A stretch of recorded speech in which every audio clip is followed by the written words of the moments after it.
چې د صحابه کرامو غونتا نه په ایمان نه په عقیده نه په عمل نه په اخلاق نه په زړه نه په کردار نه په رفتار نه په گفتار دا غي مثال نشتا. دا خو عام صحابه او دا مقام و مرتبه دا زمونږه عقیده ده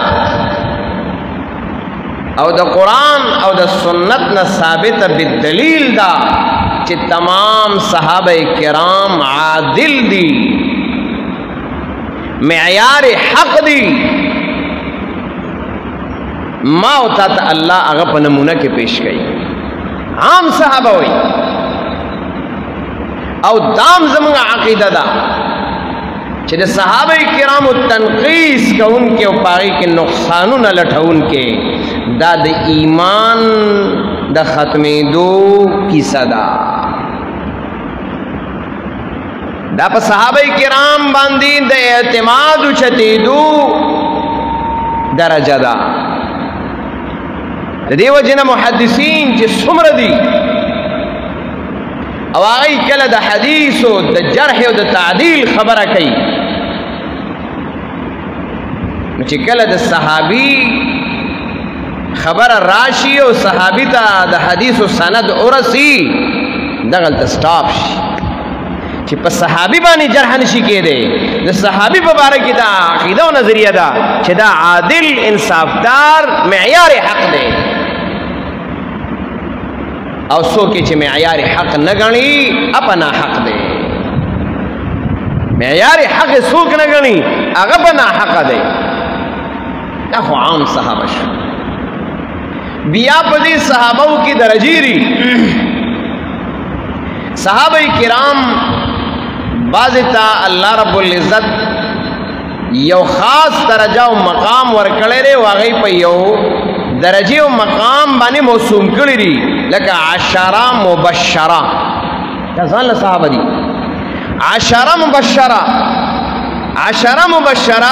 هغه لس صحابه دي، زیاد دي. الله خو د ټولو په باره کې چې کم دی نو مبشره دي، خدا هغه 10 مبشره دي چې دا غي په باره کې د جناب رسول الله صلی الله علیه وسلم نا براه راست اوریدل شوی دي چې دا فلان کې فل جنہ. صحابه قرآن خو ټولو ته ویلي کنه. قرآن خو هر صحابي جنتی دی، هر صحابي جنتی. خدا هغه صحابه چې کوم جناب رسول الله صلی الله علیه وسلم بای نیم نو می اخیسته دی نبی علیہ السلام او ویلی دی چې هو فی الجنہ یا انت فی الجنہ. صحابی ته براه راست ویلی دی. نو هغه لس صحابه دي او هغه ته 10 مبشره وي. دا ځان له درجه ده، مقام دې مرتبه ده. بعض صحابه هغه ته کاتبین وحی ویل شي، دا یو لوی مقام او یو لوی درجه وا.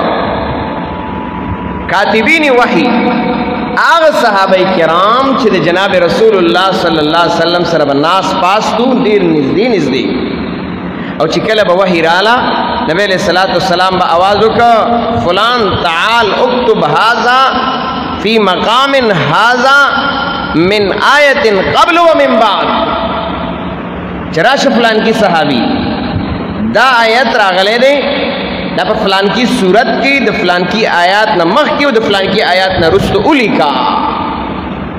نو آغا صحابی براغی او آغا با آغا لیکل اکڑل نو پا آغی کی کاتبینی وحی آغی تویلے شی چاغی با وحی لیکلا او پا آغا کاتبینی وحی کی حضرت معاویہ رضی اللہ تعالیٰ عنہ دامو دام دا کاتبینی وحی نو خبر لرازم. دارنگی حضرت عثمان رضی اللہ عنہ کاتبینی وحی نو، حضرت علی رضی اللہ تعالیٰ عنہ کاتبینی وحی نو. خدا یو ځان له درجه و د صحابه کرامو یو ځان له د مقام او د مرتبه والا خلق او 10 مبشرو بیا چې کوم نو کاتبین وحی بیا پدې کې صحابه کرامو کې فقها صحابه دي. فقها صحابه هغه چې هغه به جناب رسول الله صلی الله علیه وسلم یو خبره واوریدا نو د هغه خبرې سره به هغه مسائل د دین هغه را مستنبط کول. عبد الله ابن مسعود رضی الله تعالی عنہ په دغه صحابه کې لوی درجه او مقام لري. دا فقها صحابه دا ځان له درجه لرله. بعض صحابه هغه صحابه چې هغه کثیر الروایت صحابه کثیر الروایت چې دا هغه به جناب رسول الله صلی الله علیه وسلم د خلینا خبرې وتل دا هغه په قلم کې راتل لیکل به کول. او دا هغه صحابه سردار چې هغه د ټولو نه کثیر الروایت صحابه هغه حضرت ابو هريره رضی الله تعالی عنہ. بعض صحابه کرام دا هغه یو جماعت مفسرین صحابه کم به وي مفسرین صحابه او دا هغه مفسرین صحابه چې کم مشر او رهنما او قائد او لیډر هغه عبد الله بن عباس رضی الله تعالی عنہ. هغه بعض صحابه د جناب رسول الله صلی الله علیه وسلم رازدار صحابه چې نبی علیہ الصلوۃ والسلام ورته خپل پټ پټي خبري او رازدار ساتلو. یو صحابي داسو چې نبی علیہ الصلوۃ والسلام ورته باقاعده منشن کول چې دا کس چې کم دی نو دا صحیح کلک مسلمان دی او دا کس چې دی نو دا منافق دی دا منافق دی دا منافق دی دا منافق دی دا منافق دی دا د جناب رسول الله رازدار صحابي و. دا بل چاته پته نه و. یو دل حضرت عمر رضی الله تعالی عنہ هغه صحابي ته راغی او هغه صحابي ته وایي ای صحابي دا راته وایا چې زه جناب رسول الله صلی الله علیه وسلم په څه کې لیکلی یم. الله اکبر. دا د حضرت عمر عاجزي وه انکسار نفسی وه. نور د حضرت عمر غونته مثال به څوک پیدا کړي. دغه واقعات به راځي. زما او ستا اسلامي کال چې شروع کېږي نو د هغه د شهادت نه شروع کېږي. یکم محرم دا د هغه د شهادت ورځ ده. د هغه مثال څوک پیدا کولی شي. نو داسې رازدار صحابه د جناب رسول الله صلی الله علیه وسلم اور بعض صحابه چې هغه خلفای راشدین خلفای راشدین چې پای کې سلور صحابه مشهور او دا هغه صحابه چې په دې کې جناب رسول الله صلی الله علیه وسلم پیشن گویانې ورکړې وي چې لومبه بته بیا ته د امت خلفا به یي د امت پیشوا به یي د امت رهنما به یي د امت هغه خلق به یي چې تاسو به اختیارات په امت باندې او بیا پای کې ورته خبریم جناب رسول الله کړی وي. پای کې خلفای راشدینو کې حضرت ابوبکر صدیق رضی الله تعالی عنہ دا خلیفہ اولو. حضرت عمر رضی الله تعالی عنہ دا خلیفہ ثانیو.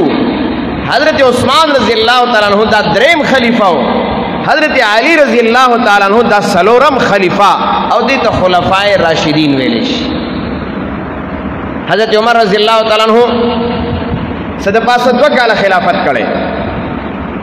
حضرت ابوبکر صدیق صد پاسه 2 کال خلافت کړي. حضرت عمر رضی الله تعالی عنہ صد پاسه 10 کال خلافت کړي. حضرت عثمان رضی الله تعالی عنہ صد پاسه 12 کال خلافت کړي. حضرت علی رضی الله تعالی عنہ سلور کال صد پاسه خلافت کړي. دا د خلفای راشدینو ځان له یو د صحابه کرامو مقام او مرتبه وا.